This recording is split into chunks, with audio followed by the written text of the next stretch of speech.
Good afternoon. Welcome to the Midday Mull for Monday, the 24th of January.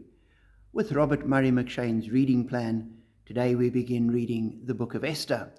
And in the first chapter, the King Xerxes, gives a lavish feast, displaying his wealth and inviting everybody from his vast kingdom and the realms that he rules over to come.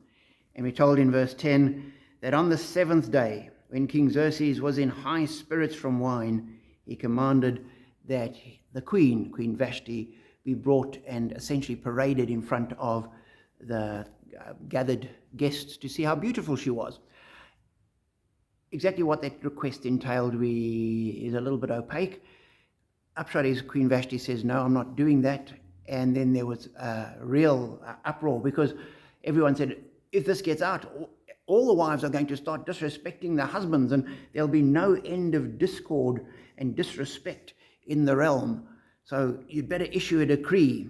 And they end up saying, the advisors say to the king, then when the king's edict is proclaimed throughout all the vast realm, all the women will respect their husbands from the least to the greatest. Now, it's an interesting story, and it begins with just the notion that you can command respect. That's completely untrue. You earn respect, and issuing a decree is not going to make anybody respect anyone. They're living in a fool's paradise if they think it's going to work that way. And exactly what was going on is fairly opaque. Why Queen Vashti said no, we don't know. But one has the impression that here is a realm that is teetering, and there's a great lack of common sense. It starts off with this wonderful feast, which is fair enough. But then you have the king, when he's in high spirits from wine, making requests. And one has the sense that it's an unreasonable request. And inevitably, when people are in high spirits from wine, the kind of requests they make are not reasonable. Wine and alcohol has never been a great aid to sensible government and decision making. And you look around society and you look at sort of various friends and people you know, and you can see that is exactly true.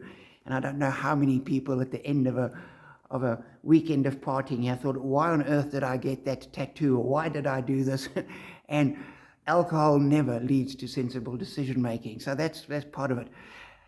And then the king's made bad decisions, made a foolish request. And then his advisors give him equally foolish advice. Just say, banish her. That'll solve the problem.